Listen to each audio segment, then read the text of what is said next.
ഒരിക്കലും കുടുംബം അകപ്പെട്ട സ്ഥലമല്ല, നമുക്ക് വളരുവാനുള്ള വേദിയാണ് കുടുംബം എന്ന് പറയുന്നത്. പക്ഷെ ഒരു വീടെന്ന് പറയുമ്പോൾ ഭംഗിയുള്ള വീട് അല്ലെങ്കിൽ കുറച്ചുകൂടെ സൗകര്യമുള്ള വീട് എന്ന് പറയുന്നതിനേക്കാളും ഞാൻ മനസ്സിലാക്കുന്ന ഈ ഭംഗി സൗന്ദര്യവും ഒന്നുമില്ലെങ്കിലും സ്നേഹമുള്ള ഒരു തലമാണ് ഒരു വീടെന്നാണ് ഞാൻ മനസ്സിലാക്കുന്നത്.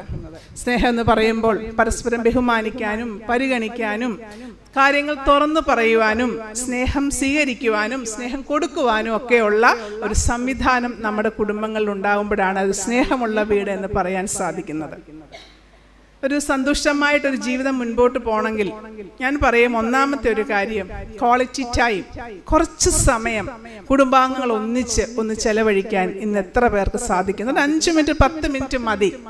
ഒരുമിച്ചൊന്നിരുന്ന് അന്നത്തെ കാര്യങ്ങളൊക്കെ ഒന്ന് സംസാരിച്ച്, അവിടെ കുറ്റപ്പെടുത്തലുകളില്ല, അവിടെ താത്തിക്കെട്ടലുകളില്ല, എൻ്റെ അവകാശവാദങ്ങൾ അടിച്ചേൽപ്പിക്കൽ അവിടെ പാടില്ല. വളരെ ഓപ്പണായിട്ടൊന്ന് സംസാരിക്കുമ്പോൾ അതിൻ്റെ പ്രതിഫലം നമ്മൾ ഉദ്ദേശിക്കുന്നതിനേക്കാളും വളരെയധികമായിരിക്കുമെന്നുള്ളത് നിങ്ങൾ തിരിച്ചറിയുക. രണ്ടാമതൊന്ന് ഞാൻ എപ്പോഴും മനസ്സിലാക്കുന്ന ഒരു കാര്യം, ഈ കൗൺസിലിംഗ് രംഗത്ത് നിൽക്കുന്നത് കൊണ്ട് ഈ അടുത്ത ദിവസങ്ങൾ, ഇന്നലെ വൈകിട്ട് വന്ന് ഞാൻ മാവേലിക്കര എൻ്റെ വീട്ടിൽ പ്രാക്ടീസ് ചെയ്യുന്നുണ്ട്, വൈകിട്ട് വന്ന കേസുകളിലൊക്കെ പോലും ഞാൻ മനസ്സിലാക്കുന്നത് ഒരു സന്തുഷ്ട കുടുംബത്തിന് ഒരു വിവേകമുള്ള വ്യക്തിത്വങ്ങൾ അതിനകത്തുണ്ടായിരിക്കണം. എന്തുകൊണ്ട്? ഒരുപാട് അറിവും വിദ്യാഭ്യാസമുണ്ട്, പക്ഷെ വിവേകത്തോട് പെരുമാറാൻ എന്തുകൊണ്ട് സാധിക്കുന്നില്ല? കഴിഞ്ഞ ദിവസം ഒരു കുട്ടി പറയാ, +1 അഡ്മിഷൻ എടുത്തപ്പം ഞാൻ പറഞ്ഞു എനിക്ക് സയൻസ് ഗ്രൂപ്പ് വേണ്ട, കാര്യം ആ കുട്ടിക്ക് അത് പഠിച്ചെടുക്കാൻ ബുദ്ധിമുട്ടുണ്ട് മാത്സ്. അപ്പം ഞാൻ ചോദിച്ചു, പിന്നെ ആരാണ് പറഞ്ഞത് ഇത് എടുക്കാന്? ഞാൻ പറഞ്ഞു അച്ഛനാണ് പറഞ്ഞത്. അച്ഛനോട് ചോദിച്ചപ്പം അച്ഛൻ പറഞ്ഞു അമ്മയാണ് പറഞ്ഞത്. അമ്മയോട് ചോദിച്ചപ്പോൾ സയൻസ് ഗ്രൂപ്പ് എടുത്താൽ ഇനിയും +2 കഴിഞ്ഞ് മറ്റെന്തിനും പോകാമല്ലോ. പക്ഷെ ഇപ്പം +2 നിൽക്കുന്ന ഒരു കുട്ടി എന്ന നിലയ്ക്ക് വളരെ ബുദ്ധിമുട്ടാണ് പഠിച്ചു പോകാൻ. വളരെ അലക്ഷ്യമായിട്ട് ജീവിക്കുന്നു, പല പ്രേമങ്ങളിൽ ചെന്ന് പെടുന്നു. അപ്പം ഇങ്ങനെയൊക്കെ വരുന്നപ്പം ഞാൻ ചിന്തിക്കുന്നത്, ഒരു വിവേകത്തോട് ആ കുട്ടിക്ക് ഹ്യൂമാനിറ്റീസ് ഇഷ്ടമായിരുന്നു, അതിനെടുത്താൽ എന്തെല്ലാം സാധ്യതകളുണ്ട് ഇന്ന്, അതൊന്നും തിരിച്ചറിയാൻ നമുക്കൊരു വിവേകമില്ലേ? അതുപോലെ മക്കൾക്കൊരു കല്യാണം ആലോചിക്കുമ്പോൾ പലപ്പോഴും ഇപ്പൊ മിനിഞ്ഞാന്ന് കണ്ടതാണ്, പെൺകുട്ടി ഒരു BSc നഴ്സിംഗ് ആയ പെൺകുട്ടി, ഹസ്ബൻഡ് ഒരു +2 കഴിഞ്ഞ് ഇവന്റ് മാനേജ്മെന്റ് ജോലി ചെയ്യുന്നു. ഇവിടെ വിദ്യാഭ്യാസം ഇല്ലെങ്കിലും വളരെ വിവേകത്തോട് പെരുമാറുന്ന എത്രയോ ആൾക്കാരെ നമുക്ക് കാണാം. എനിക്ക് ജോലിക്ക് വരുന്ന ഒരാളെ ഞാൻ എപ്പോഴും സ്മരിക്കും, വലിയ വിദ്യാഭ്യാസമുള്ള എത്ര വിവരത്തോടാണ് അവർ കാര്യങ്ങളെ വീക്ഷിക്കുന്നതും നമ്മളോട് പറഞ്ഞു തരുന്നതെന്നൊക്കെ ഞാൻ എപ്പോഴും മനസ്സിലാക്കും. ഇപ്പം ഈ പെങ്കൊച്ച് വരെ ഹെറ്റിക്കായിട്ടുള്ള ഹോസ്പിറ്റലിൽ ജോലി ചെയ്യുന്നു, അവരവിടുത്തെ സൂപ്രണ്ടാണ്, വളരെ ഹെറ്റിക്കാണ്. പക്ഷെങ്കിൽ വീട്ടിൽ വരുമ്പം ഈ ഹസ്ബൻഡ് യാതൊരു വിധത്തിലുള്ള റെസ്പോൺസിബിലിറ്റിയോ യാതൊരു വിധത്തിലുള്ള സഹായം ചെയ്തു കൊടുക്കാറില്ല. അപ്പം ഞാൻ ചോദിച്ചു, ഇത് ആലോചിച്ച് നടത്തിയ കല്യാണം അല്ലേ? ആന്നു. അപ്പം ഞാൻ ചോദിച്ചു, നിങ്ങൾ ഇത്രയും BSc ഒരു പ്രൊഫഷനിൽ നിൽക്കുന്നു, അദ്ദേഹം +2 കഴിഞ്ഞ് ഇവന്റ് മാനേജ്മെന്റിന്റെ മോശമല്ല ഞാൻ പറയുന്നത്, അപ്പം നിങ്ങൾക്ക് അതും മതിയായിരുന്നു. മിസ്സേ, വീട്ടുകാരാലോചിച്ചു, ഞാനൊന്നും പറഞ്ഞില്ല. അപ്പം ഞാനിവിടെ പറയുന്നത് ഈ 2 തട്ടിലാണ്. ഇവർ ഇടപെടുന്ന ജനവും ഇവരുടെ മുൻപോട്ടുള്ള പ്രയാണവും വളരെ വ്യത്യസ്തമാണ്. അദ്ദേഹത്തിൻ്റെ ജീവിതം എന്നുള്ള ഒരു ജോലി ഇല്ല, ഇവന്റ് മാനേജ്മെന്റ് എന്ന് പറയുമ്പോൾ വല്ലപ്പോഴും കിട്ടുന്ന ഒരു ജോലിയാണ്. പിന്നെ ബാക്കി ദിവസം വീട്ടിൽ വന്ന് കിടന്ന് ഉറങ്ങുകയാണ്. അപ്പം ഞാൻ നമ്മുടെ കുട്ടികളെയൊക്കെ ഒന്ന് കല്യാണം കഴിക്കുമ്പോൾ പോലും ഒരു വിവേകത്തോടെ അതിനെക്കുറിച്ചൊന്ന് മനസ്സിലാക്കാൻ നമുക്ക് സാധിക്കുന്നില്ലേ? അതേപോലെ മറ്റൊരു കാര്യം കാണുന്നത്, നമ്മുടെ കുഞ്ഞുങ്ങളൊക്കെ ഓസ്ട്രേലിയ, അമേരിക്ക, US പോയേക്കുക, UK പക്ഷെങ്കിൽ നമ്മളൊന്ന് ആലോചിക്കണം, അവിടെ ഒക്കെ അവർ വളരെ സുഖത്തോടാണോ ജീവിക്കുന്നത്? നമ്മുടെ മക്കളെ നമ്മൾ എങ്ങനെയാണ് വളർത്തുന്നത്? ഇപ്പോൾ ഒരാളെ ഇത് പ്ലേ ചെയ്യുന്നുണ്ടോ? ഇത് പ്ലേ ചെയ്യുന്നുണ്ടോ? ഒന്ന് കട്ട് ചെയ്യണേ. റെക്കോർഡ് ചെയ്യുന്നുണ്ടോ എന്ന് ഉണ്ടെങ്കിൽ ഒന്ന് കട്ട് ചെയ്യണേ. അതിന് ഉത്തരവാദിത്തപ്പെട്ടവരോടൊന്ന് പറഞ്ഞൊന്ന് കട്ട് ചെയ്തേക്ക്. വന്നോ? അപ്പം ഞാൻ ഓൺലൈനിലൊന്നും എനിക്ക് കൗൺസിലിംഗ് താല്പര്യമില്ല, നമുക്ക് നേരിട്ട് തന്നെ കാണണം. പക്ഷെ ചില അമ്മമാരുടെ നിർബന്ധം അല്ലെങ്കിൽ നമ്മളെ വിളിച്ച് മിസ് അത്യാവശ്യം എന്നൊക്കെ പറയുമ്പോൾ ഒന്ന് കണ്ടുപോകുന്ന. അപ്പൊക്കെ ഞാൻ ഓർക്കുന്നത്, ഈ മൊബൈലിനകത്ത് ഭാര്യ കാണാൻ മേലാത്ത അശ്ലീലങ്ങളും ഭർത്താവ് കാണാൻ മേലാത്ത അശ്ലീലങ്ങളൊക്കെ എന്തിനിട്ട് വെക്കുന്നു? ഒരു വിവേകമില്ലേ? ഇതൊക്കെ എപ്പോൾ വേണമെങ്കിലും പിടിക്കപ്പെടാവുന്ന തെളിവാണെന്നുള്ള ബോധ്യം പോലും ഇല്ലാതെ ഇതൊക്കെ കാണിച്ചു വെക്കുന്ന എന്താണെന്ന് എനിക്ക് മനസ്സിലാകുന്നില്ല. അവിടാണ് ഒരു കുടുംബത്തിന്റെ വിവേകം എന്ന് പറയുന്ന അടിസ്ഥാനപരമായ നിപുണത ഓരോരുത്തർക്കും ഉണ്ടായിരിക്കണം. ഒരു കുടുംബം വളരണമെങ്കിൽ നമ്മൾ ഒരു അച്ചടക്കത്തോടെ, പരസ്പര ധാരണയോടെ, പരസ്പര ആശ്രയത്തോടെ മുമ്പോട്ട് പോകുമ്പോഴാണ് ഒരു കുടുംബം വളരുന്നത്. അതുകൊണ്ട് വിവേകത്തോടെയും ഒരു ക്വാളിറ്റി ടൈമോടുകൂടിയും ഒരു സ്നേഹത്തോടുകൂടിയൊക്കെ പോകുമ്പോഴാണ് ഒരു കുടുംബത്തിൽ വളർച്ചയുണ്ടാകുന്നത്. നമ്മളൊരു പേരൻറ്റിങ്ങിലേക്ക് വരുമ്പോൾ ഇന്ന് പ്രത്യേകിച്ച് ഇന്ത്യയിൽ 3 കാര്യങ്ങൾക്കാണ് ഏറ്റവും കൂടുതൽ പണം ചെലവഴിക്കുന്നത്. 3 ഗവേഷണങ്ങൾക്ക് വേണ്ടി. ഒന്ന്, ബഹിരാകാശത്തേക്കുള്ള ഗവേഷണങ്ങൾക്കാണ് പണം ചെലവഴിക്കുന്നത്. മറ്റൊന്ന്, മറവി രോഗം എങ്ങനെ പരിഹരിക്കാം എന്നുള്ള റിസർച്ചിന് വേണ്ടി പണം ചെലവഴിക്കുന്നു. മൂന്നാമത്, പേരന്റിങ്ങിന് വേണ്ടിയാണ് പണം ചെലവഴിക്കുന്നത്. അപ്പോൾ ഒന്ന് ആലോചിച്ച് നോക്കണം, പേരന്റിങ്ങിന്റെ പ്രാധാന്യം എത്രമാത്രമുണ്ട്. ശരിയായ ഒരു പേരന്റിങ് അല്ലെങ്കിൽ രാജ്യം പോലും നശിച്ചു പോകുന്നൊരു തലത്തിലേക്കാണ് നമ്മൾ നിൽക്കുന്നത്. ഒരു പേരന്റിങ്, ഇന്നത്തെ കുഞ്ഞുങ്ങൾ ഒരു ഡിജിറ്റൽ ലോകത്തിലേക്കാണ് കടന്നു വരുന്നത്. അവർ ജനിക്കുമ്പോഴേ ഫോൺ എൻ്റെ റിംഗ് ടോണും ഒക്കെ കണ്ടാണ് വരുന്നത്. ഞങ്ങൾ ജനിച്ച കാലഘട്ടം അതിന് മുമ്പിലുള്ളവരോ ഒന്നും ജനിച്ച കാലഘട്ടം പോലല്ല. അപ്പൊ ആ കുഞ്ഞുങ്ങളെ നയിക്കാൻ വേണ്ടിയ കഴിവും പ്രാപ്തിയും എത്രമാത്രം നമ്മൾക്കുണ്ട്. കുട്ടി നല്ല സ്കൂളിൽ വിട്ടെന്ന് ട്യൂഷന് വിട്ടെന്ന് പറഞ്ഞുകൊണ്ടാകുന്നില്ല. മാർക്കിനേക്കാളൊക്കെ ഉപരി കുഞ്ഞുങ്ങളുടെ മാനസിക ആരോഗ്യം, mental health is very much important എന്നുള്ള മനസ്സിലാക്കി എടുക്കണം.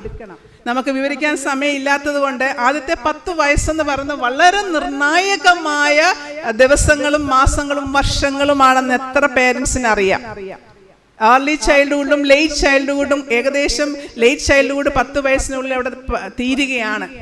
ഈ 10 വയസ്സിനുള്ളിലാണ് ഒരു കുഞ്ഞ് ആചാരങ്ങളും അനുഷ്ഠാനങ്ങളും നിയമങ്ങളും സാമൂഹ്യ നിയമങ്ങളും കുടുംബത്തിനകത്തെ നിയമങ്ങളും ബന്ധങ്ങളും ഒരു സാമ്പത്തിക അച്ചടക്കങ്ങളും വിട്ടുവീഴ്ചകളും സ്നേഹിക്കാൻ പഠിക്കുന്നതും ഷെയർ ചെയ്യാൻ പഠിക്കുന്നതും സമയത്തിനുള്ളിൽ കാര്യങ്ങൾ ചെയ്യാൻ പഠിക്കുന്നതും ഒരു മൊബൈൽ എങ്ങനെ യൂസ് ചെയ്യാൻ പഠിക്കുന്നതും സഹോദര സ്നേഹം എന്താണെന്ന് പഠിക്കുന്നതൊക്കെ ഈ 10 വയസ്സിനുള്ളിലാണ്.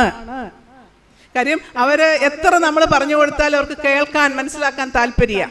അതുപോലെ എക്സ്ട്രാ കരിക്കുലർ ആക്ടിവിറ്റീസ്, ഡാൻസ് ആയാലും പാട്ടായാലും കൊളേഷാണെങ്കിലും നീന്തലാണെങ്കിലും എല്ലാം സ്പോർട്സ് ആണെങ്കിലും പഠിപ്പിക്കാൻ ഏറ്റവും പറ്റിയ സമയം 10 വയസ്സിന് താഴെയാണ്. ഞാൻ ഇവിടെ ഇരിക്കുന്ന മോനെ ഏത് ക്ലാസ്സിലാ? ദേവലോകത്ത് പോയിട്ടുണ്ടോ? കൃഷ്ണന്റെ ആസ്ഥാനമായ ദേവലോകമല്ല, ഇന്ത്യൻ ഓർത്തഡോക്സ് സഭയുടെ ആസ്ഥാനമായ ദേവലോകത്ത് ഇവിടെ പോയിട്ടുണ്ട്. പോകാത്ത ആരെങ്കിലും ഉണ്ടോ എന്ന് കൈപൊക്കിക്ക് ധൈര്യപൂർവ്വം. മോളെ ദേവലോകത്ത് പോയിട്ടുണ്ടോ? ഇല്ല. മോൾ എത്രയാ പഠിക്കുന്നേ? ആ 9-ല് 7-ല്. ഇപ്പം 7-ലും 8-ലും 9-ലും ഒക്കെ ഇരിക്കുന്ന കുഞ്ഞുങ്ങളെ ദേവലോകം കണ്ടിട്ടില്ല എന്ന് പറയുമ്പോൾ നമ്മുടെ പേരന്റിങ് എവിടെ നിൽക്കുന്നു? സൺഡേ സ്കൂൾ അധ്യാപകർ എവിടെ നിൽക്കുന്നു? ഇവിടുത്തെ കമ്മിറ്റി അംഗങ്ങൾ എവിടെ നിൽക്കുന്നു? അല്ലേ? നമ്മുടെ കുഞ്ഞുങ്ങളെല്ലാം വേറെ സഭയിലേക്ക് പോകുന്നു, മതം വിട്ടു പോകുന്നു, ആചാരം വിട്ടു പോകുന്നു, പള്ളി വരുന്നില്ല. എല്ലാം വലിയ വിഷമങ്ങളാണ്. അങ്ങനെയെങ്കിൽ 10 വയസ്സിന് മുമ്പ് ഇതൊക്കെ ഒന്നും കൊണ്ട് കാണിക്കണ്ടേ? എത്ര പ്രാവശ്യം ബീഗാലാൻഡിൽ പോയി, എത്ര പ്രാവശ്യം അഴീക്ക ബീച്ചിൽ പോയി എന്നൊക്കെ ചോദിച്ചു കഴിഞ്ഞാൽ അവർ ഒരുപാട് പോയിട്ടുണ്ട്. അത് അവരുടെ കുഴപ്പമല്ലല്ലോ. ഇനി പഴയ ദേവലോകം കാണാത്തവരാൾ പഴയ സമയം കണ്ടിട്ടേ ഇല്ലായിരിക്കും. ആരാ ഇവിടെ പോകാത്തവരുണ്ട്? ഇവിടെ പോകാത്തവരുണ്ട്. ആ പോകാത്തവരുണ്ടെങ്കിൽ ആ സൺഡേ സ്കൂളിന്റെ കുഴപ്പമാണ്. പോകാത്തവരടുത്ത് കണ്ടുപിടിച്ച് പറഞ്ഞു വിടണം നമ്മളെ. മനസ്സിലായോ? പോകാത്തൊരു കുഞ്ഞുണ്ടെങ്കിൽ പേരൻസ് ഇത് മനസ്സിലാക്കണം. സൺഡേ സ്കൂൾ കുഞ്ഞുങ്ങൾ പോയിട്ടുണ്ടായിരിക്കും. ഈ അടുത്ത സമയത്ത് എല്ലാം പോയി ദേവലോകത്ത് പോയി. എന്നിട്ടും പോകാതിരുന്നിട്ടുണ്ടെങ്കിൽ തീർച്ചയായിട്ടും അവിടെ പോയിരിക്കണം. കാര്യം 10 വയസ്സിന് മുമ്പാണ് ഇതൊക്കെ നമുക്ക് കൊടുക്കാൻ പറ്റുന്നത്. ഇനിയും അപ്പന്റെ അമ്മയുടെ പേര് ചോദിച്ചാൽ കൃത്യമായിട്ട് അറിയാവോ? അമ്മയുടെ പേര് ചോദിച്ചാൽ കൃത്യമായിട്ട് അറിയാം. ബന്ധങ്ങൾ എവിടെ നിൽക്കുന്നു? കഴിഞ്ഞ ദിവസം ഒരു 10ാം ക്ലാസ്സുകാരനോട് എവിടെ പോയി 4 ദിവസം കണ്ടില്ലല്ലോ എന്ന് ചോദിച്ചപ്പോ അപ്പന്റെ പെങ്ങടെ കല്യാണത്തിന് പോയി. ഞാൻ ചോദിച്ചു അതെന്തോ ബന്ധം? അപ്പന്റെ പെങ്ങളെന്ന് പറഞ്ഞ ബന്ധം എന്താണ്? അപ്പന്റെ പെങ്ങടെ മകളാണെന്ന് പറയാൻ വന്നതാണ്. പക്ഷെ അപ്പന്റെ പെങ്ങളായിപ്പോയി. എന്തുകൊണ്ട്? സ്വന്തം പിതാവിന് എവിടെ ജോലിയും ചോദിച്ചാൽ കൃത്യം അറിയത്തില്ല. എന്തുകൊണ്ട്? നമ്മൾ വളർത്തുന്നതിന്റെ കുഴപ്പം തന്നെ, വേറെ ഒന്നും അല്ലാതെ. അതുകൊണ്ട് ബന്ധങ്ങൾ കൃത്യമായിട്ട് കുട്ടികൾ പഠിച്ചിരിക്കണം. ഈ 10 വയസ്സിനുള്ളിൽ കുടുംബത്തിനുള്ളിലെ സ്നേഹം, സാമൂഹ്യ സ്നേഹം, സാംസ്കാരിക സ്നേഹം, ഒരു രാജ്യത്തുള്ള സ്നേഹം മനസ്സിലാക്കിയ കുട്ടി ഒരു അനീതിക്കും പോകത്തില്ല. പഠനങ്ങൾ ഞാൻ പറയുന്ന അല്ല. ഇപ്പൊ 10 വയസ്സെന്ന് പറയുമ്പോൾ വളരെ ചിട്ടയായിട്ട് കുട്ടികളെ കൊണ്ടുപോകേണ്ട ഒരു സമയമാണ് 10 വയസ്സ്.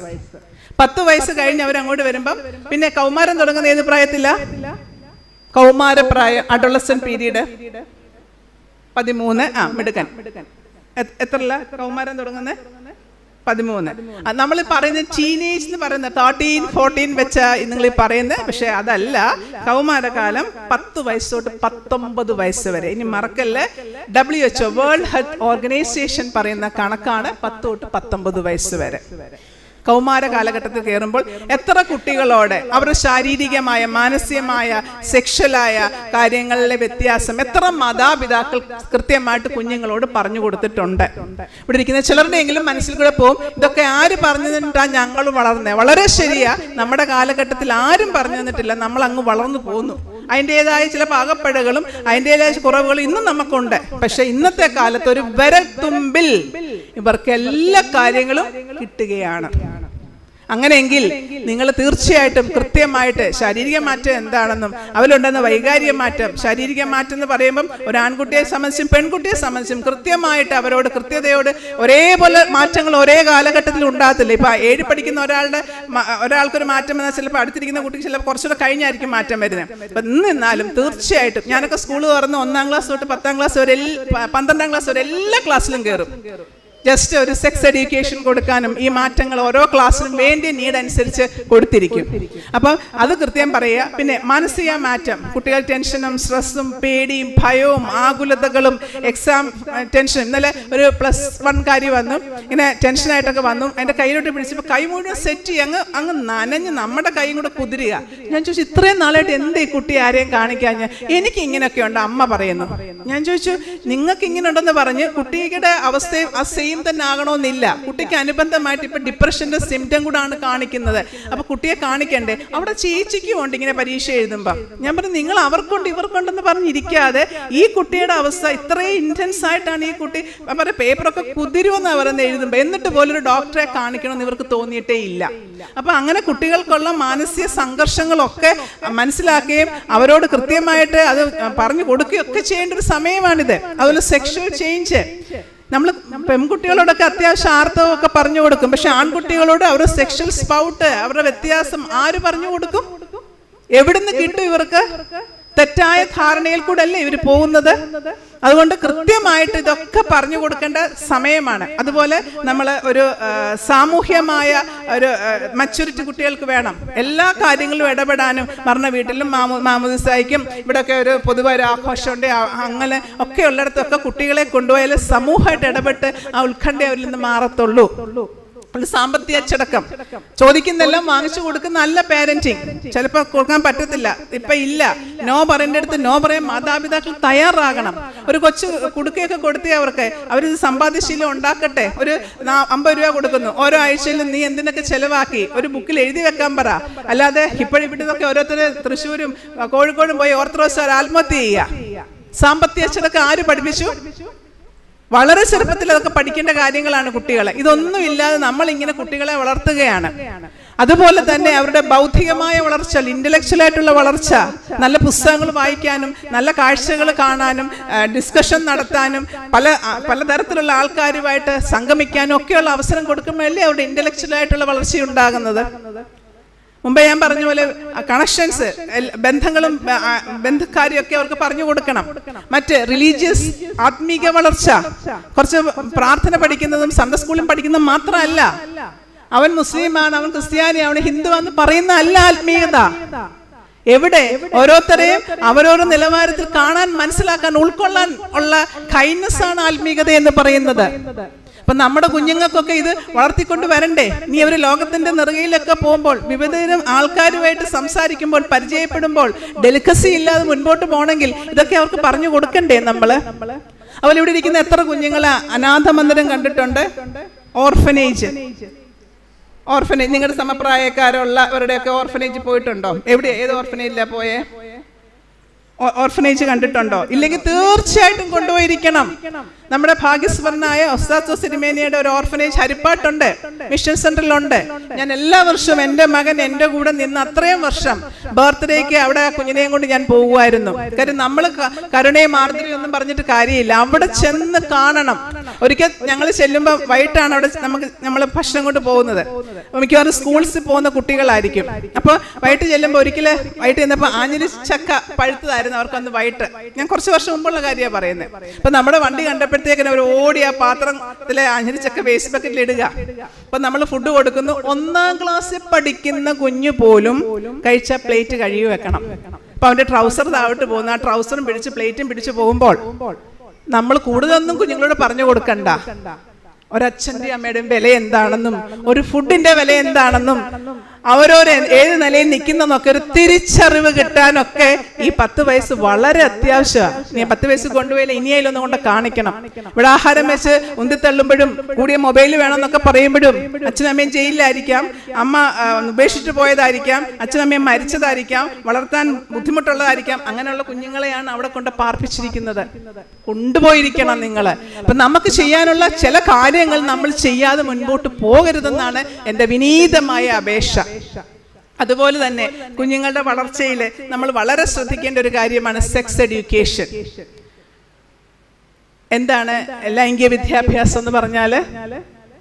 അത് പറഞ്ഞപ്പോൾ ചിലർ തല താഴോട്ട് കുനിക്കുന്നു, ഞാനാണ്ട് വൃത്തിയോട് പറയാൻ വന്നിരിക്കുന്ന പോലെ. എന്താണ് ലൈംഗിക വിദ്യാഭ്യാസം?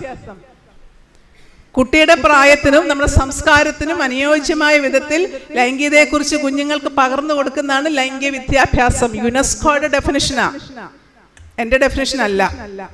അങ്ങനെയെങ്കിൽ ഏത് പ്രായത്തിൽ ലൈംഗിക വിദ്യാഭ്യാസം കൊടുക്കണം? ഏത് പ്രായത്തിൽ കൊടുക്കണം? അമ്മമാരൊന്ന് പറഞ്ഞേ, ഏത് പ്രായത്തിൽ കൊടുക്കണം? +2-ലോ? പിന്നെ 10 വയസ്സ്, 8th സ്റ്റാൻഡേർഡ്. തീർച്ചയായിട്ടും നിങ്ങൾ പറഞ്ഞ നിങ്ങളുടെ അറിവാണ് നിങ്ങൾ പറഞ്ഞു, വളരെ ശരിയാ. പക്ഷെ നമ്മൾ 8th സ്റ്റാൻഡേർഡിൽ ഒന്നും പോരാ ലൈംഗിക വിദ്യാഭ്യാസം.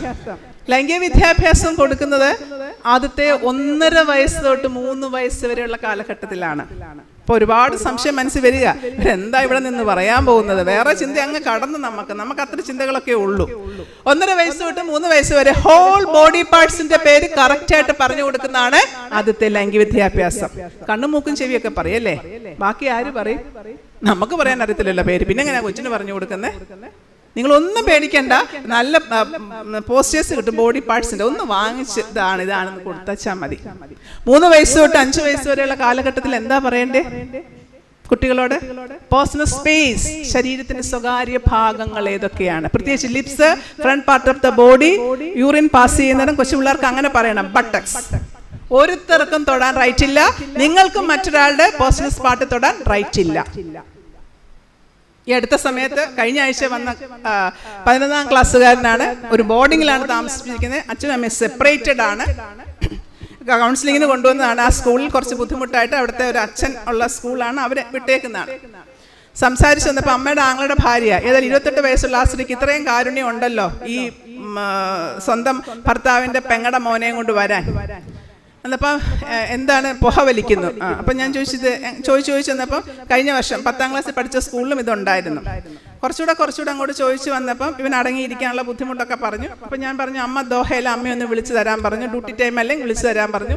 അമ്മയോട് സംസാരിച്ചു കഴിഞ്ഞപ്പോൾ ഇവരൊന്നും ആദ്യം സത്യം പറയത്തില്ലല്ലോ, നമ്മുടെ ജോലിയാണല്ലോ കൗൺസിലിംഗ്, അതിനൊരു ടെക്നിക്ക് ഉണ്ടല്ലോ, നമ്മൾ അതിൽ കൂടെ പോകണം. അപ്പം ഞാൻ ചോദിച്ചു വന്ന് പറഞ്ഞു, മിസ് 4ാം ക്ലാസ് മുതൽ ഇവനെ സൈക്യാട്രിസ്റ്റിനെ കാണിക്കുന്നുണ്ട്. അപ്പം ഞാൻ ചോദിച്ചു 4ാം ക്ലാസ്സിൽ എന്തിനായിരുന്നു? ഈ 3ാം ക്ലാസ് 4ാം ക്ലാസ് തൊട്ട് phone addiction, pornography addiction, porn videos, അശ്ലീല വീഡിയോസ് ഈ കുഞ്ഞ് കാണുമായിരുന്നു. ഈ 4ാം ക്ലാസ്സിൽ എത്തിയപ്പോൾ സ്വന്തം സഹോദരൻ, 1ാം ക്ലാസ്സിൽ പഠിക്കുന്ന സഹോദരനെ ലൈംഗികമായിട്ട് പീഡിപ്പിക്കാൻ തുടങ്ങി. 4ാം ക്ലാസ്സുകാരനാന്ന് ഓർക്കണം, 9 വയസ്സേ ഉള്ളെന്ന് ഓർക്കണം.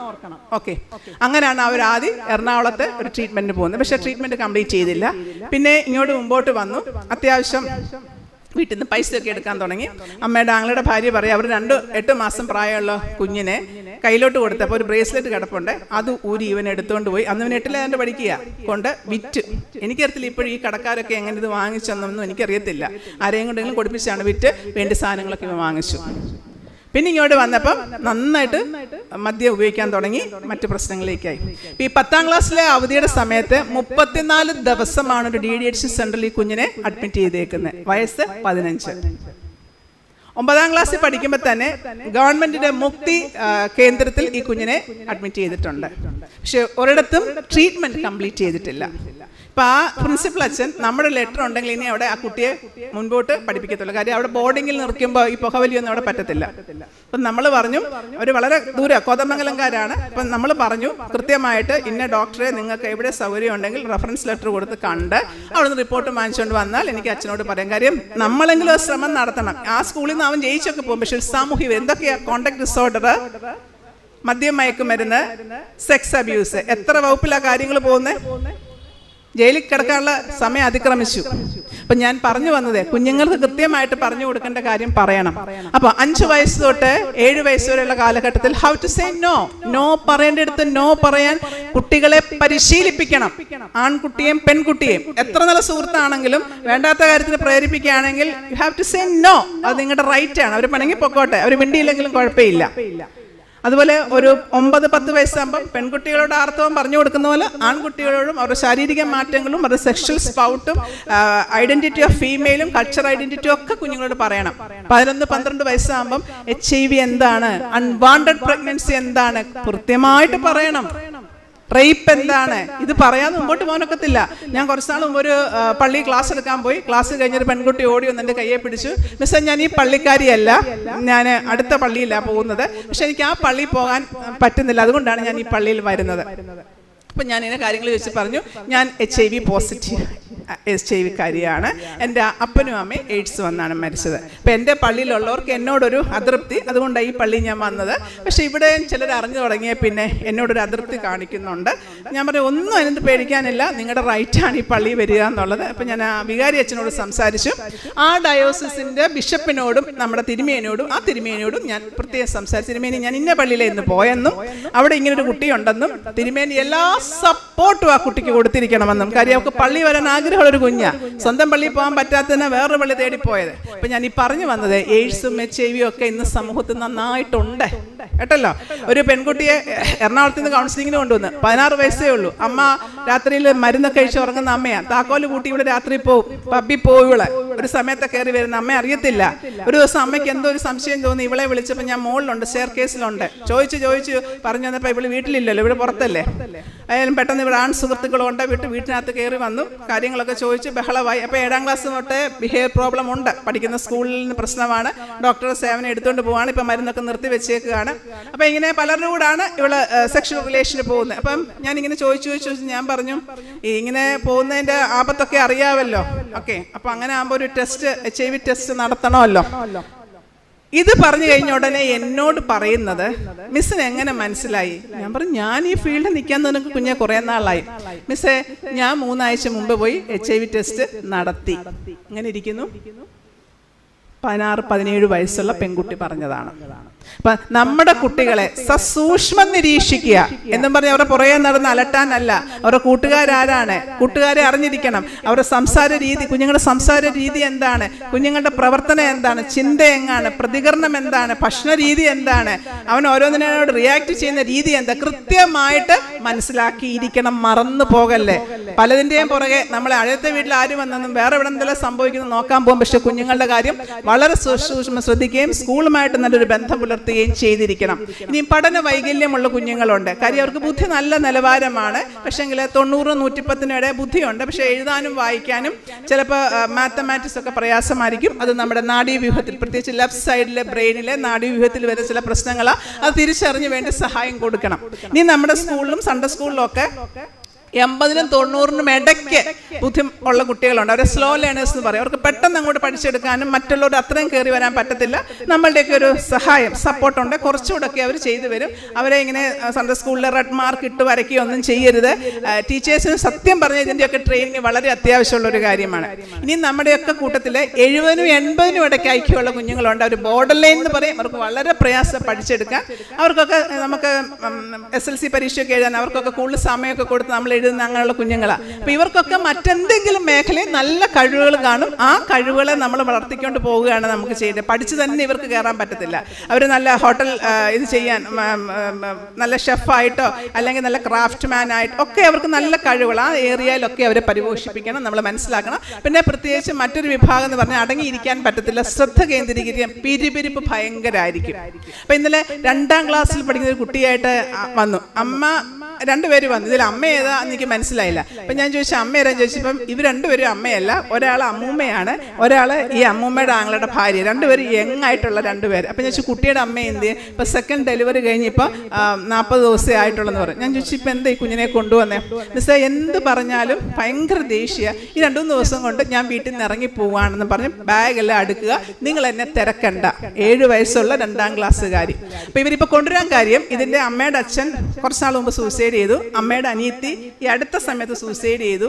ഈ അമ്മയുടെ അച്ഛൻ്റെ വീട്ടിൽ അത് കഴിഞ്ഞ് വേറെ 2 സൂസൈഡ് പാറ്റേൺ കൂടെ ഉണ്ടായി. അപ്പോൾ ഒരു ഹെറിഡിറ്ററി, ഒരു ജനറ്റിക് ഫാക്ടറൊക്കെ അവിടെ കിടപ്പുണ്ട്. അപ്പം ഇനി ഇത് അന്ന് അവർക്ക് അറിയത്തില്ലായിരുന്നു അവരുടെ സ്വന്തം മോളെ ഒരു ഡോക്ടറെ കാണിക്കണമെന്ന്. അപ്പം ഇനി എന്തെങ്കിലും ഈ കൊച്ചുമോൾക്ക് ഉണ്ടാകുന്ന വിചാരിച്ച് പാവം അവരോടി വന്നേക്കുന്നതാണ്. അതിബുദ്ധിമതിയായ ഒരു കുട്ടി. നമുക്ക് ക്യാമറ ഒക്കെ റോഡിലേ ഉള്ളു. നമ്മുടെ വീട്ടിലെ ക്യാമറയൊക്കെ ശക്തിയുള്ള 2 കണ്ണുകളുള്ള സാധനങ്ങൾ ഇതുങ്ങളൊക്കെ. അതുകൊണ്ട് വളരെ സൂക്ഷിച്ച് വേണം ഇതുങ്ങളൊക്കെ ഇടപെടാനും സംസാരിക്കാനും വല്ലതൊക്കെ പറയാനും എന്നൊക്കെ ഓർത്തോണം. അത്ര ഇന്റലിജൻസ് ആണ് ഈ കുഞ്ഞുങ്ങൾ. അപ്പൊ ഈ കുഞ്ഞിന്റെ ഈ വർത്തമാനവും കാര്യങ്ങളൊക്കെ വന്നാണ് അവർ വന്നപ്പോൾ അവരോട് കൃത്യം എന്ത് ചെയ്യണം, എങ്ങനെയാണ് എന്നൊക്കെ കാര്യങ്ങളൊക്കെ അവരെ പറഞ്ഞു വിട്ട്, അവരെ ആശ്വസിപ്പിച്ച് വിട്ടു. ഇപ്പൊ ഞാൻ പറഞ്ഞു വന്നത്, ഈ കൊച്ചു കുഞ്ഞുങ്ങളാണെങ്കിൽ പോലും നമ്മൾ ശ്രദ്ധിക്കണം, അത് വളരുമ്പം മാറും. അവിടെ അപ്പൻ ഇങ്ങനെ ആയിരുന്നു, അവിടെ അമ്മ ഇങ്ങനെ ആയിരുന്നു പറയരുത്. വളരുമ്പോൾ കൂടുതൽ കോംപ്ലിക്കേഷനിലേക്ക് പോവുകയാണ്. ഞാനിപ്പോൾ മുമ്പേ പറഞ്ഞല്ലോ UK കേസ്. ആ കേസിനകത്തും വളരെ ഇൻട്രോവേർട്ടാണ് ആ പയ്യൻ. ഇപ്പം ഞാൻ ചോദിച്ചു പ്രീമാരിറ്റൽ എടുത്തില്ലേ? ആ പ്രീമാരിറ്റലൊക്കെ എടുത്തു മിസ്സേ. പക്ഷേങ്കിൽ ഈവൻ ഞാൻ ചോദിച്ചു എന്താ ഇപ്പം ഫാമിലി പ്രശ്നം? ഞാൻ 4 സമയം കൊടുത്തു. ഇയാൾ വിളിക്കുന്നത് താമസിച്ച, ഡ്യൂട്ടിക്ക് പോയിട്ട് താമസിച്ചാ വന്ന് കിടന്നതെന്ന് എന്നോട് പറയുന്നു. അപ്പം ഞാൻ ചോദിച്ചു എന്താണ്? ഞാൻ ഇച്ചിരി തെറ്റുകളൊക്കെ ചെയ്യും. ഞാൻ ചോദിച്ചു എന്താ ഇച്ചിരി തെറ്റുകൾ? ഞാൻ പറയും മിസ്സേ ഞാൻ വേറെ ചാറ്റിങ്ങും ഒരു ഫ്ലോട്ടിങ്ങും ഒക്കെ നടത്തി, പക്ഷെ എൻ്റെ ഭാര്യയ്ക്ക് ഇപ്പം എന്നെ വിശ്വാസമില്ല. ഞാൻ ചോദിച്ചേടോ, ഒരു ദാമ്പത്യത്തിൽ ഏറ്റവും കൂടുതൽ വേണ്ടത് എന്താണ്? ട്രസ്റ്റാണ്. അതിപ്പോൾ ആ സ്ത്രീക്ക് പോയിരിക്കുകയാണ്. അതെന്താ നിങ്ങൾ മനസ്സിലാക്കാത്തത്? എന്താ?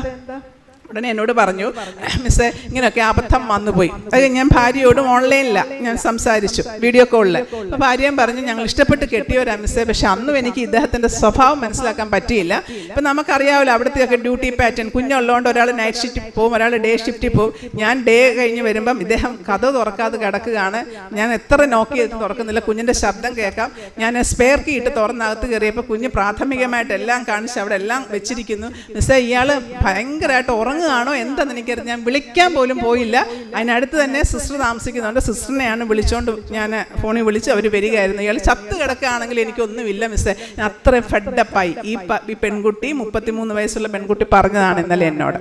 അപ്പം ഞാൻ പറഞ്ഞു വരുന്നത്, ഞാൻ അമ്മമാരോട് പ്രത്യേകം പറയുക, ആ മക്കളെയും പെൺമക്കളെയും ഒരുപോലെ ഒന്ന് വളർത്തണം കേട്ടോ. ഇനിയുള്ള കാലത്ത് ഇങ്ങനെയൊക്കെ എല്ലാവരും വിദേശത്തേക്ക് പോകും, അല്ലെങ്കിൽ നാട്ടിലായിരിക്കാം. ഒരു അത്യാവശ്യം ഒരു കുക്കിംഗ് ചെയ്യാനും ഒരു കുഞ്ഞിനെ ടേക്ക് കെയർ ചെയ്യും, സ്വന്തം സഹോദരി ടേക്ക് കെയർ ചെയ്യാൻ പഠിപ്പിക്കുക. മനസ്സിലായോ? അത്യാവശ്യം വാഷ് ചെയ്യാനൊക്കെ പഠിപ്പിച്ചില്ലെങ്കിൽ വളരെ ബുദ്ധിമുട്ട് വരും ഈ അമ്മമാർക്കൊരു. എന്നിട്ട് കൗൺസിലറെ തിരക്കി വിടുക. ഇപ്പം അവൾ ഇട്ടിട്ട് പോകുന്ന അമ്മയ്ക്കറിയാം. അതുകൊണ്ടാണ് മോനെയും കൊണ്ട് കൗൺസിലറെ വിളിപ്പിച്ച് ഒത്തൊരുമയ്ക്ക് അമ്മ വന്നേക്കുന്നത്. അതുകൊണ്ട് അമ്മമാർ ശ്രദ്ധിക്കേണ്ട കാര്യങ്ങൾ ശ്രദ്ധിച്ചേ മതിയാവുള്ളൂ. അതുപോലെ അമ്മായിയമ്മമാരോട് ഞാൻ പറയുക, പെമ്മക്കട മക്കളെ ഒരു തരത്തിൽ കാണുക, ആ മക്കട മക്കളെ ഒരു തരത്തിൽ കാണുക. നിങ്ങൾക്കൊക്കെ എന്താണെന്ന് എനിക്ക് മനസ്സിലാകുന്നില്ല. എന്തെല്ലാം അനുഭവങ്ങൾ ഓരോ കുഞ്ഞുങ്ങൾ വന്ന് പറയുന്നത്. എല്ലാ മക്കളെയൊക്കെ ഒരുപോലെ ഒന്ന് കാണുക, പാത്ത് അവർക്ക് വല്ലതും കൊടുക്കുക. ഇതൊക്കെ ഇവരുടെ മനസ്സിൽ കൂടുതൽ പ്രശ്നങ്ങൾ ഉണ്ടാക്കും.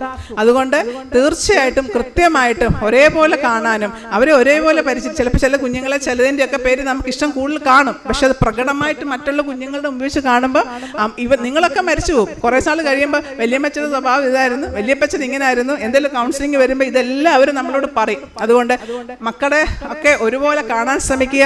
നമ്മുടെ ആൺമക്കായാലും പെൺമക്കായാലും എന്തെങ്കിലും കുറവുണ്ടെങ്കിൽ അതിനെ പരിഹരിക്കാനുള്ള എല്ലാ മാർഗങ്ങളും, പ്രത്യേകിച്ച് ഈ മെന്റൽ ഹെൽത്തിൽ എല്ലാ മാർഗങ്ങളും ഉണ്ട്. മറച്ചു വെക്കുകയും മൂടി വെക്കുകയും ചെയ്യരുത്. അതുപോലെ ഇന്നലെ വന്ന വേറെ കുറിച്ച് പറയാം, ട്വിൻസാ, 3 വയസ്സേ ഉള്ളൂ. അമ്മായിമ്മയ്ക്ക് സർവത്ര കുറ്റം. ഈ പെങ്കൊച്ച് ഫുഡ് കൊടുക്കുന്ന കുഴപ്പം, ഡ്രസ്സ് ഇടിക്കുന്ന കുഴപ്പം, പിന്നെ കുഞ്ഞുങ്ങളെ കളിപ്പിക്കുന്ന രീതി, ഇങ്ങനെ ക്രിട്ടിസൈസ് ചെയ്യാൻ നമ്മൾ ഇരിക്കരുത്. കാര്യം നിങ്ങൾ ഒരു കാലഘട്ടത്തെ ഇങ്ങനെ ഒന്ന് കയറി വന്ന മരുമകളാണ്, പിന്നാണ് നിങ്ങൾ അമ്മായിയമ്മ ആയിരിക്കുന്നത്. ഇപ്പം വരുന്ന ഒരു കുട്ടിയുടെ സാഹചര്യങ്ങളും അവർ വളർന്ന ചുറ്റുപാടുകളും അവർക്ക് കിട്ടിയ പേരൻറ്റിങ് ഒക്കെ വളരെ വ്യത്യാസമാണ്. ഈ ഒരു തിരിച്ചറിവില്ലെങ്കിൽ വളരെ സങ്കടപ്പെടേണ്ടി വരും. അങ്ങനത്തെ കാര്യങ്ങൾ മനസ്സിലാക്കുക. ഇനി അതിനോടുകൂടി അടുത്ത ഭാഗത്തിലേക്ക് വന്ന് ഞാൻ നിർത്തുകയാണ്. സെക്സ് എഡ്യൂക്കേഷൻ കൃത്യമായിട്ട് പറഞ്ഞു. ഇനി നമുക്ക് വേണ്ടത് ചൈൽഡ് സെക്സ് അബ്യൂസ് എന്താണ് എന്നുള്ളതാണ്. ഒരു മുതിർന്ന വ്യക്തിയുടെ ഭാഗത്ത് നിന്ന് ലൈംഗിക ലക്ഷ്യത്തോടെ കുട്ടികളുടെ നേർക്ക് നടക്കുന്ന എന്തു കാര്യവും ബാലലൈംഗിക ചൂഷണമാണ്. നിയമപ്രകാരം 18 വയസ്സിന് താഴെയുള്ള കുഞ്ഞുങ്ങളുടെ നേർക്ക്. നമ്മൾ ഈ അടുത്ത സമയത്തൊക്കെ പോസ്കോ കേസ് കണ്ടില്ലേ? 62 വർഷം ജയിൽവാസം അല്ലേ, ഇത്ര ലക്ഷം രൂപ കൊടുക്കണം. ഭയങ്കരമാണ് ഈ പോസ്കോ കേസുകൾ. അതുകൊണ്ട് വളരെ ശ്രദ്ധിക്കുക. ഈ സെക്സ് എഡ്യൂക്കേഷൻ കിട്ടിയ ഒരു കുട്ടി ഇങ്ങനത്തെ കാര്യത്തിലേക്ക് പോകാൻ ചാൻസ് വളരെ കുറവാണ്. ഇപ്പൊ സ്വന്തം വീട്ടിനകത്തിൽ നിന്നാണ് ഏറ്റവും സെക്സ് അബ്യൂസ്. അപ്പൻ്റെ പെങ്ങളുടെ മോനെ, അമ്മയുടെ അനിയത്തിയുടെ മോനെ, സ്വന്തം പിതാവ്, ഇങ്ങനെയൊക്കെ ഒത്തിരി ഇഷ്യൂസ് നമ്മൾക്ക് കാണാം. 85% സ്വന്തം വീടിനകത്തിൽ നിന്ന് വരും. ഒരു 10% ഒക്കെ ഉള്ളൂ നമ്മൾ നെയ്ബേഴ്സ്, 5% ഉള്ളൂ സ്ട്രേഞ്ചേഴ്സ്. ഇതിൻ്റെ ഒരു സ്റ്റാറ്റിക്സ് ഇങ്ങനെയാണ് പോകുന്നത്. ഇനി ഒരു കാര്യം മനസ്സിലാക്കണം, പെൺകുട്ടികൾക്ക് മാത്രമല്ല ലൈംഗിക ചൂഷണം, ആൺകുട്ടികൾക്കും ഇവിടെ പെൺകുട്ടികളെക്കാൾ 5-6% കൂടുതലാണ് ആൺകുട്ടികൾക്ക്. അത് പുറത്തേക്ക് വരുന്നില്ലെന്ന് മാത്രമേ ഉള്ളൂ. കൗൺസിലിങ്ങിലൊക്കെ കൃത്യമായിട്ട് നമുക്കറിയാം. ഒരു അശ്ലീല ചൊവ്വയുള്ള സംസാരം, ഒരു വീഡിയോ കാണിക്കുന്നതോ ഒന്ന് അശ്ലീലമായിട്ട് തൊടുവോ എല്ലാം ബാലലൈംഗിക ചൂഷണത്തിൽ വരുന്നതാണ്. അതുകൊണ്ട് വളരെ ശ്രദ്ധിച്ചു വേണം നമ്മൾ കുട്ടികളോട് കാര്യങ്ങൾ പറഞ്ഞ് വ്യക്തമായിട്ട് ശ്രദ്ധിച്ച് പറഞ്ഞു കൊടുക്കണം. ഇവിടുത്തെ ആണുങ്ങൾ മോശക്കാരാണെന്നല്ല പറയേണ്ടത്, നല്ല ആൺപെൺ സൗഹൃദങ്ങൾ എന്നും ഉണ്ടായിരിക്കണം. ഇപ്പോൾ കോളേജിലായാലും സ്കൂളിലായാലും അവരൊരുമിച്ച് വർക്കുകൾ ചെയ്യാൻ ഒരു യാത്ര പോകേണ്ടി വരും, അസൈൻമെന്റ്സിന് യാത്ര വേണ്ടി ഫീൽഡ് വർക്കിൽ പോകേണ്ടി വരും. നല്ല സൗഹൃദങ്ങൾ എന്നും B decent and keep A distance. ആ ഡിസ്റ്റൻസ് എവിടെ ആയിരിക്കണം. ഇന്നലെ ഒരു 12 ക്ലാസ്സുകാരനെ വിളിച്ചു, പെണ്ണിന്റെ തോളെ കൂടെ കൈയിട്ട് പോന്നു. നിങ്ങൾ ചോദിക്കും തോളെ കൈയിടുന്നതിന് കുഴപ്പം എന്താ? നമ്മളോട് ചോദിക്കുന്നതാ. ഈ സ്കൂൾ യൂണിഫോമിൽ ഇത് പറ്റത്തില്ല.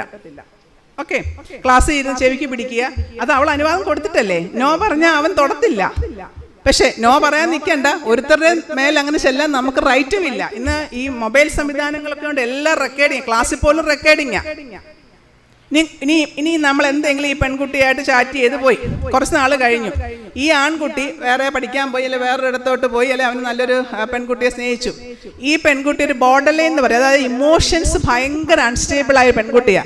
തൻ്റെ മുൻ കാമുകൻ വേറൊരുത്തിയെ സ്നേഹിച്ചു, അല്ലെ വേറെ ഒരുത്തിയുടെ കൂടെ നടക്കുന്നത് കണ്ടാൽ ഇവൾ ചിലപ്പം 11ാം ക്ലാസ്സിൽ പഠിക്കുമ്പോഴായിരിക്കും ഇവനെ സ്നേഹിച്ചത്. ഇപ്പം അവനൊരു 10-21 വയസ്സായി കാണും, ഇവക്ക് അത്രയായി കാണും. പക്ഷെ അപ്പോൾ വേണേലും അവൾക്ക് നിയമപരമായിട്ട് പണ്ടത്തെ കാര്യത്തിന് റിവെഞ്ച് ആയിട്ട് കേസ് കൊടുക്കാം. ഇതൊക്കെ ഒന്ന് തലേ ബോധ്യവും ആൺകുട്ടികളോട് ഞാൻ പറയും, ഇതൊക്കെ ഒരു ബോധ്യവും ഒന്ന് വേണമെന്ന്. അതുകൊണ്ട് ദേഹത്ത് തൊട്ടുള്ള ഒരു കാര്യത്തിനും ഒരു അശ്ലീലം അയക്കാനും നമ്മൾ പോകാതിരിക്കുക. ഈ ഒരു കൗമാരപ്രായം ഒരുപാട് സെക്ഷൽ തോട്ടിൻ്റെ ഒരു പ്രായമാണ്. അതിന് നല്ല നല്ല കളികളും നല്ല നല്ല വായകളും നല്ല NCC പോലുള്ള കാര്യങ്ങളും അല്ലെങ്കിൽ റെഡ് ക്രോസിൻ്റെ കാര്യങ്ങളിലും നല്ല സന്നദ്ധ സംഘടനകളിലും ഒക്കെ കുട്ടികളെ ആക്റ്റീവായിട്ട് വിടുക. കൃഷിയുടെ കാര്യമായിരിക്കുക, 2 മുയലിനെ വാങ്ങിച്ചു കൊടുക്കുക, ഒരു കുഞ്ഞാട്ടുംകുട്ടിയെ വാങ്ങിച്ചു കൊടുക്കുക. ഒരുപാട് നല്ല ആക്റ്റീവായിട്ടുള്ള കാര്യങ്ങളിലേക്ക് കുട്ടികൾ പോകുമ്പോൾ ഈ അശ്ലീലങ്ങൾ കാണാനും അതിന് അടിമപ്പെടാനും കുട്ടികൾ ഇടയാകത്തില്ല. അതുപോലെ മദ്യം മയക്കുമരുന്ന് കൃത്യമായി ബ്രെയിനിന്റെ ഫ്രണ്ടൽ ലോബിനെ ഇതും ബാധിക്കും. കൃത്യമായിട്ടൊരു 6-7 വയസ്സ് തൊട്ടേ കുട്ടികളോട് പറഞ്ഞു കൊടുത്തിരിക്കണം. അതുപോലെ പ്രണയം എന്താണ് കൃത്യമായിട്ട് പറഞ്ഞു കൊടുക്കണം. പ്രണയം തെറ്റാണെന്നല്ല പറഞ്ഞു കൊടുക്കേണ്ടത്. ഈ കൗമാരപ്രായത്തിൽ പ്രണയം എന്ന വികാരം ഉണ്ടാകും. അത് ഹോർമോൺ ചേഞ്ച് കൊണ്ട് വരുന്നതാണ്, മൂഡ് ചേഞ്ച് കൊണ്ട് നമുക്കിതൊക്കെ തോന്നും ചില സമയത്ത്. പക്ഷെ ഒരു ക്രഷ് ആയിരിക്കും, അത് പ്രണയമല്ല. നമുക്ക് തോന്നുന്ന വെറും ഒരു ഇമ്പൾസീവായിട്ട് തോന്നൽ മാത്രമാണ്. അപ്പൊ നമ്മൾ പറയാ, ഇനി ചിലരിപ്പോൾ 7ാം ക്ലാസ്സിലെ പ്രണയം, 8 പ്രണയം, 10, 12 പ്രണയം കഴിഞ്ഞ് കല്യാണം കഴിച്ച് 25-26 ആകുമ്പോൾ നമ്മുടെ അടുത്ത്, പ്രത്യേകിച്ച് മാവേലിക്കര പോലീസ് സ്റ്റേഷനുമായിട്ട് കണക്ഷൻ ഉള്ളത് കൊണ്ട് കൗൺസിലിങ്ങിന് വിടും നമ്മുടെ അടുത്ത്. അപ്പൊ മിക്കതും ലവ് മാരേജാ. പിന്നെ എന്താ തുടങ്ങി 2 വർഷം 3 വർഷം ആകുമ്പോഴത്തേക്കിന് എന്താ മാറിപ്പോകുന്നത്? ഇപ്പൊ ഞാൻ കാണുന്ന 21 വയസ്സുള്ള പയ്യനും 23 വയസ്സുള്ള പെൺകുട്ടി, 1.25 വയസ്സുള്ള കൊച്ചുമുണ്ട്. 18ഉം 20ഉം വയസ്സുള്ളപ്പോൾ ചാടിപ്പോയതാ. ഇപ്പൊ 2 പേർക്കും ജീവിക്കണ്ട. അപ്പൊ ഞാൻ കുഞ്ഞിന്റെ കാര്യം എങ്ങനെ അനക്കവില്ല. ആ പെൺകുട്ടിയുടെ അമ്മയ്ക്ക് എന്നേക്കാ പ്രായക്കുറവാ. ഇതാരും വളർത്തി ഈ കുഞ്ഞിനെ? അവൻ 23 വയസ്സുകാരൻ തോണ്ടിക്കൊണ്ടിരിക്കുക. അവക്കും വേണ്ട, 2 പേർക്കും വേണ്ട. ഒരു വല്ലാത്ത മാനസികാവസ്ഥ നമുക്ക് ആ സമയത്ത് ഉണ്ടാകുന്നത്. എല്ലാം പ്രണയിച്ചു പോകുന്ന. അതുകൊണ്ട് പ്രണയിക്കുന്നതിനൊന്നും ഒരു തെറ്റുമില്ല. പക്ഷെ നമ്മൾ ഓരോരുത്തരും മനസ്സിലാക്കണം, 22-23 വയസ്സാകുമ്പോഴേ നമ്മുടെ ബ്രെയിനിന്റെ, തലച്ചോറിന്റെ ഈ ഫ്രണ്ട് വശത്തിന്റെ വളർച്ച പൂർത്തീകരിക്കത്തുള്ളേ. അത് പ്രത്യേകം മനസ്സിലാക്കണം. ഫ്രണ്ടൽ ലോബ്, അതാണ് നമുക്ക് ആത്മനിയന്ത്രണം തരുന്നതും തീരുമാനങ്ങൾ എടുക്കാൻ നമ്മളെ സഹായിക്കുന്നതൊക്കെ ഈ ഫ്രണ്ടൽ ലോബാണ്. ഡിസിഷൻസ് എടുക്കാനും ഒക്കെ നമ്മളെ സഹായിക്കുന്നത്, പ്ലാൻ ചെയ്യാനും സഹായിക്കുന്നത്. അപ്പം നമ്മളൊരു പെൺകുട്ടിയെ സ്നേഹിച്ചു മുമ്പോട്ട് വരികയാണ്. മുമ്പോട്ട് വരുമ്പോൾ നമുക്കറിയത്തില്ല ഇതിൻ്റെ ചുറ്റുപാട് എന്താ, ഇതിൻ്റെ പ്രകൃതം എന്താണ്, ഈ പയ്യൻ്റെ പ്രകൃതം എന്താ, വീട്ടുകാരെന്താ. അപ്പോൾ 22-23 വയസ്സ് കഴിയുമ്പോൾ കുറച്ചുകൂടെ നമുക്കൊരു വ്യക്തത വരും. ഇതെനിക്ക് അനുയോജ്യമാണോ, എനിക്ക് സ്വീകരിക്കാൻ പറ്റുന്നതാണോ, എൻ്റെ ആദർശങ്ങൾക്ക് പോകുന്നതാണോ, എൻ്റെ ആദർശങ്ങൾക്ക് പോകുന്നതാണോ, എൻ്റെ ഫാമിലിയായിട്ട് ചേരുന്നതാണോ. അപ്പോൾ ജീവിതകാലം മുഴുവൻ വേണ്ട ഒരാളാണല്ലോ നമ്മുടെ പാർട്ട്ണർ. അപ്പോൾ കുറച്ചുകൂടെ ഈ അനുയോജ്യമായി ഒരു ലോജിക്കൽ തിങ്കിങ് വന്നതിന് ശേഷം ഒരു പാർട്ട്ണറിനെ നിങ്ങൾ തിരഞ്ഞെടുക്കുന്നതാണ് എപ്പോഴും നല്ലത്. അങ്ങനെ ശാസ്ത്രീയമായിട്ട് കുഞ്ഞുങ്ങളോട് പറഞ്ഞു കൊടുക്കണം. പ്രേമിക്കുന്ന തെറ്റാന്നല്ല പറഞ്ഞു കൊടുക്കണ്ടേ. അപ്പൊ ഇങ്ങനെയൊക്കെ സമഗ്രമായ വികസനം കുഞ്ഞുങ്ങൾക്ക് വേണം. മാർക്ക് സ്കൂള് മാത്രമല്ല. കഴിഞ്ഞ പ്രാവശ്യം A+ കിട്ടിയ ഒരാൾ എന്താ സൂസൈഡ് ചെയ്ത്? മാർക്കില്ലാഞ്ഞിട്ടാണോ? അവളുടെ മാനസികാരോഗ്യം വളരെ താഴോട്ട് പോയി. അതുപോലെ ഇനി ഡിപ്രഷൻ്റെ സിംറ്റം കൂടെ ഒന്ന് പറയുകയാണ്. പൊതുവെ കണ്ടുവരുന്നതാണ് വിഷാദ രോഗം. പെട്ടെന്ന് സങ്കടം വരിക, പ്രശ്നം വേണ്ട, ഉറക്കം കൂടുതൽ വരും, ചിലപ്പോൾ ദേഷ്യം കൂടുതലായിരിക്കും, കാര്യങ്ങൾക്കൊന്നൊരു വേഗത കുറയുന്നു, കുളിക്കാൻ ഭയങ്കര മടിയായിരിക്കും, ഒന്നിനോടും താല്പര്യമില്ലാത്ത അവസ്ഥ, മരണക്കണമെന്ന തോന്നൽ കൂടെ കൂടെ കയറി വരുന്നു. ഇതൊക്കെ ഒരു ഡിപ്രഷൻ്റെ സിംറ്റം. 2 ആഴ്ച കൂടുതൽ നിലനിൽക്കുകയാണെങ്കിൽ സൈക്യാട്രിസ്റ്റിന്റെ സേവനം എടുക്കണം. ഈ സൈക്യാട്രിസ്റ്റ് എന്ന് പറയുന്ന ഒരു ഭീരു ഒന്നുമല്ല. കണ്ണിന് അസുഖം ഉണ്ടെങ്കിൽ പോയി നമ്മൾ കണ്ണ് ഡോക്ടറെയാണ് കാണുന്നത്, അതിന് പോയി ഗൈനക്കോളജിസ്റ്റിനെ അല്ല കാണുന്നത്. ഹാർട്ടിൻ്റെ അസുഖം ഉണ്ടെങ്കിൽ നമ്മൾ പീഡിയാട്രിസ്റ്റിനെ അല്ല പോയി കാണുന്നത്. അതുകൊണ്ട് ഈ ബ്രെയിനകത്ത് ചില കെമിക്കലിൽ വരുന്ന ഇൻബാലൻസ് ആണ് ഈ മാനസിക ബുദ്ധിമുട്ട് വരുന്നത്. അതിനൊക്കെ വിദഗ്ധമായ സേവനമുണ്ട്. ഞാനൊക്കെ 2ാം ക്ലാസ്സിൽ പഠിക്കുന്ന കൊച്ചിനെ പോലും ചിലപ്പോൾ വിടും. കാര്യം ക്ലാസ്സിൽ പെരുപെരുപ്പ് അമ്മ ഏതെങ്കിലും പറയുമ്പോൾ ഷോളിട്ട് ഹാങ് ചെയ്യാൻ കയറുക, അത് അവൻ്റെ ഇമ്പൾസിവിറ്റിയാണ്. അതിനെ കുറയ്ക്കണം, ഇല്ലെങ്കിൽ കുട്ടി നമുക്ക് നഷ്ടപ്പെട്ടു പോകും. അതുകൊണ്ട് ഇങ്ങനെയുള്ളൊരു അവയർനെസ് പൊതുവെ നമുക്ക് എല്ലാ കാര്യങ്ങളിലും ഉണ്ടായിരിക്കണം. അതാണ് ഇന്നത്തെ ക്ലാസ് കൊണ്ട് ഞാൻ ഉദ്ദേശിക്കുന്നത്. വളരെ കുറച്ച് സമയം നമുക്ക് കിട്ടുന്നുള്ളൂ, അതുകൊണ്ട് ഞാൻ നിർത്തുകയാണ്. വർഷത്തിൽ ഒരു ക്ലാസ് ഇതുപോലൊരു കൗൺസിലിംഗ് ആരെയും കൊണ്ടെങ്കിലും എല്ലാ വർഷവും നിങ്ങൾ എടുപ്പിച്ചിരിക്കണം. ഞാൻ എല്ലാ പള്ളിയിലും അത് പറയും. എന്നും മത്തായി ശ്ലീഹ പറയും, തോമാസ് ശ്ലീഹ പറയും, എല്ലാം പറഞ്ഞുകൊണ്ടിരിക്കും. പക്ഷേ ഇങ്ങനത്തെ ഒരു അവയർനെസ് അച്ഛന്മാർ മാറി മാറി വരും. പക്ഷെങ്കിൽ ഇവിടെ ഉള്ള ആൾക്കാർ എല്ലാ വർഷത്തിലും ഒരു ക്ലാസ് എടുത്ത് നമുക്കൊരു അവയർനെസ് കിട്ടിയിരിക്കണം. ഇപ്പോൾ ഒത്തിരി കാര്യങ്ങൾ കുറഞ്ഞ സമയം കൊണ്ട്, ഇങ്ങനൊരു സമയത്തല്ല, കുറച്ചൊരു സമയം എടുത്ത് വേണം നമുക്കിത് പറയാനായിട്ട്. പക്ഷേ വേറൊരു കാര്യം, കൈമുത്തുന്നതിന് മുമ്പ് പറഞ്ഞില്ലെങ്കിൽ ആൾക്കാരെ കിട്ടത്തില്ല. പ്രായമുള്ളവരോടും പറയാം, നിങ്ങൾ സഭയുടെ സമൂഹത്തിൻ്റെ അസറ്റാണ്. മക്കളും മരുമക്കളും നോക്കിയില്ലെന്ന് പറഞ്ഞ് സങ്കടപ്പെട്ടിരിക്കേണ്ട കാര്യമില്ല. നിങ്ങൾക്ക് ഇനിയും അവസരങ്ങൾ പഠിക്കാനും സൗഹൃദങ്ങൾക്കും നിങ്ങളുടെ പഴയ കാര്യങ്ങളെക്കുറിച്ച് സംസാരിക്കാനും നിങ്ങൾക്ക് കൃഷി ചെയ്യാനും കൊച്ചുമക്കളെ നല്ലതായിട്ട് ട്രീറ്റ് ചെയ്യാനും ഒക്കെ നിങ്ങൾക്ക് സാഹചര്യങ്ങളുണ്ട്. അതുകൊണ്ട് മക്കൾക്കും മരുമക്കൾക്കും ഒക്കെ അവരുടെ കാര്യങ്ങൾ, അവരുടെ മക്കളുടെ കാര്യങ്ങൾ ഇന്നത്തെ ലോകത്തിൻ്റെ കിടപ്പത. അതുകൊണ്ട് നിങ്ങൾ നിങ്ങളുടെ ഈക്വൽ ഏജ് ഗ്രൂപ്പിനോട് സന്തോഷം പങ്കുവെക്കുകയും 10 വയസ്സുള്ള മോനോട് പോയി കാലുവേദനയാണെന്ന് പറഞ്ഞാൽ അവന് മനസ്സിലാകത്തില്ല. അല്ലെ അപ്പച്ചൻ ഇവിടുന്ന് കരുനാപ്പള്ളി നടന്നു പോയാൽ പറയാം അപ്പച്ചൻ ദരിദ്രവാസിയായിരുന്നു എന്ന് ചോദിക്കും. ഇന്ന് കുട്ടി വീട്ടിൻ്റെ വാതിക്ക് ബസ്സേ കയറി സ്കൂളിലോട്ട് ഇറങ്ങുന്നത്, അല്ലെങ്കിൽ കാറേ കയറിയാ പോകുന്നത്. അതുകൊണ്ട് അവരോട് ചെന്ന് പരമ്പുരാണം പറയരുത്. ഈക്വൽ ഏജ് ഗ്രൂപ്പിനോട് പറയുകയും സന്തോഷിക്കുകയും നിങ്ങളുടെ എൻ്റെ ജീവിതം കഴിയാറായതൊന്നും ചിന്തിക്കേണ്ട, അതൊക്കെ നമ്പരാൻ കൊണ്ടുപോയിക്കോളൂ എപ്പോഴാന്ന് വെച്ചാൽ. പക്ഷേ ലാസ്റ്റ് വരെയും ഒരു ഇൻറ്റഗ്രിറ്റിയോടുകൂടി മറ്റുള്ളവരുടെ വേദനയിൽ പങ്കെടുത്തും സഹായിച്ചും ഒക്കെ പ്രായമുള്ളവരും ഒരു നല്ല ഐശ്വര്യത്തോട് മുമ്പോട്ട് പോവുക. കുഞ്ഞുങ്ങളെയും ഒരു ഇൻറ്റഗ്രലായിട്ട് ഹോൾ ഒരു ഡെവലപ്മെൻറ്റ് വേണം. സാമൂഹിക സാംസ്കാരികമായിട്ടും ആത്മീയമായിട്ടും അവരുടെ ഭക്ഷണകാര്യം കൃത്യം ശ്രദ്ധിക്കണം. മൊബൈൽ എത്ര സമയം കൊടുക്കുന്ന കൃത്യസമയത്ത് കൊടുക്കുക, കൃത്യസമയത്ത് വാങ്ങിക്കുക. അശ്ലീലങ്ങൾ നിങ്ങളുടെ മൊബൈലിൽ കിടന്നിട്ട് കുട്ടികൾ കാണുന്ന ഒരുപാട് സന്ദർഭങ്ങളുണ്ട്. ഇതൊക്കെ നമ്മൾ ശ്രദ്ധിക്കണം. കുഞ്ഞുങ്ങളോടും പറയുക, നിങ്ങളുടെ മാതാപിതാക്കളാണ് നിങ്ങളുടെ ഏറ്റവും വിലപ്പെട്ട അമൂല്യ സ്വത്ത്. അവർ മാത്രമാണ് നമ്മളുടെ എല്ലാ വേദനയിലും നമ്മളൂടെ നിൽക്കുന്നത്. ഇന്നലെ കണ്ടവരൊന്നുമല്ല. നിങ്ങളെ അധ്വാനിച്ച് പ്രയാസപ്പെട്ട് തന്നെയാണ് അവർ സ്കൂളിലും കോളേജിലും ഹയർ സ്റ്റഡീസിനൊക്കെ വിടുന്നത്. മറക്കരുത്. നിങ്ങൾക്കൊരു ദൗത്യം തന്നിട്ടുണ്ട്. അത് കൃത്യമായിട്ട് അച്ചടക്കത്തോടെയും പരസ്പര ബഹുമാനത്തോടെയും ഹാർഡ് വർക്കോടുകൂടിയും ഒക്കെ മുമ്പോട്ട് പോകുമ്പം നിങ്ങൾക്കൊക്കെ നല്ല പാത്തിലെത്താൻ പറ്റും. അതിന് ദൈവം തമ്പുരാൻ നിങ്ങളെ ഓരോരുത്തരെ ഇടയാക്കട്ടെ. ഞാൻ എഴുതിയ ഒരു പുസ്തകമാണ് നാം അറിയുക നമ്മെ അറിയുക. DC ബുക്കാണ് പബ്ലിഷ് ചെയ്ത്. ബഹുമാനപ്പെട്ട അച്ഛൻ പുതിയ പള്ളി ഇരിക്കുന്ന സമയത്തായിരുന്നു ഇതിൻ്റെ ഒരു പബ്ലിക്കേഷൻ, അതിൻ്റെ പുസ്തക പ്രകാശനമൊക്കെ നടന്ന്. ഞാൻ കുറച്ച് ബുക്ക് കൊണ്ടുവന്നിട്ടുണ്ട്. 220 രൂപ ആർക്കെങ്കിലും വാങ്ങിക്കാം. ബഹുമാനപ്പെട്ട അച്ഛനുള്ള നന്ദി ഞാൻ പറയുകയാണ്. അച്ഛൻ ഭദ്രാസന സെക്രട്ടറി ആയിരുന്ന സമയത്ത് ഞാൻ പ്രീമാറ്റിൽ എടുക്കാൻ അരമനയിൽ ചെന്നുള്ള പരിചയമാണ്. പക്ഷേ അതിൽ കൂടുതൽ എനിക്ക് അച്ഛനോട്ട് പരിചയം ഞങ്ങളുടെ വികാരിയായിട്ട് പുതിയ പള്ളിയിൽ വന്നപ്പോഴാണ്. ഒരു 1800 വീട്ടുകാരുള്ള പള്ളിയാണ്, നിങ്ങൾക്കറിയാം. ആദ്യത്തെ ഒരു വർഷത്തിന് ഉള്ളിൽ തന്നെ ഇത്രയും വീടും അച്ഛനും ജോയ്സ് അച്ഛനും കൂടെ സന്ദർശിച്ചു എന്നുള്ളതാണ് ഞങ്ങളെ ഏറ്റവും വലിയൊരു ആനന്ദകരമായ. ഓരോരുത്തരും കാണുമ്പോൾ ഞങ്ങളുടെ ചർച്ച ചെയ്താൽ ഇതിനു മുമ്പ് ഇങ്ങനെ അച്ഛന്മാർ വന്നിട്ടില്ല, അച്ഛൻ എല്ലായിടത്തും ഓടി വന്നു. എപ്പോഴും അച്ഛൻ പറയും, എന്തെങ്കിലും ആവശ്യമുണ്ടെങ്കിൽ നിങ്ങൾ പറയണം. വീട്ടിലേക്ക് ഓടി വരാൻ അവർ സന്നദ്ധരായിരുന്നു. അങ്ങനെ നിങ്ങൾക്ക് നല്ലൊരു വികാരി അച്ഛനെയാണ് കിട്ടിയിരിക്കുന്നത്. തീർച്ചയായിട്ടും ഞങ്ങളെപ്പോലൊക്കെ ഉള്ളവരെ ഇങ്ങനെ കുറച്ച് അച്ഛന്മാർ, അവരുടെ ബുദ്ധിയാണ് ഞാനിവിടെ നിൽക്കുന്നത്, അല്ലെ എൻ്റെ മിടുക്കല്ല. ഇങ്ങനെ പ്രയോജനപ്പെടുത്തണമെന്നുള്ള അറിവ് അവർക്കുള്ളത് കൊണ്ടാണ് ഇവിടെ ഞാൻ നിൽക്കുന്നത്. ഞാൻ നിങ്ങളുടെ കമ്മിറ്റിയുടെ സപ്പോർട്ടും ഉണ്ടായിരുന്നു. അപ്പോൾ ഇങ്ങനെയുള്ള അച്ഛന്മാരെയൊക്കെ നിങ്ങൾ നന്നായിട്ട് അവരുടെ സേവനം ഉപയോഗിക്കുക. എല്ലാവർക്കും ഒരിക്കൽ കൂടി പെരുന്നാളിൻ്റെ എല്ലാ ആശംസകളും തരികയാണ്. നന്നായിട്ട് മുമ്പോട്ട് പോട്ടെ. യൂത്തിനോടും പ്രത്യേകം ഞാൻ പറയുകയാണ്, ഹാർഡ് വർക്കോട് കൂടി പോവുക, തെറ്റിലേക്ക് പോകാതിരിക്കാൻ വളരെ ശ്രദ്ധിക്കുക.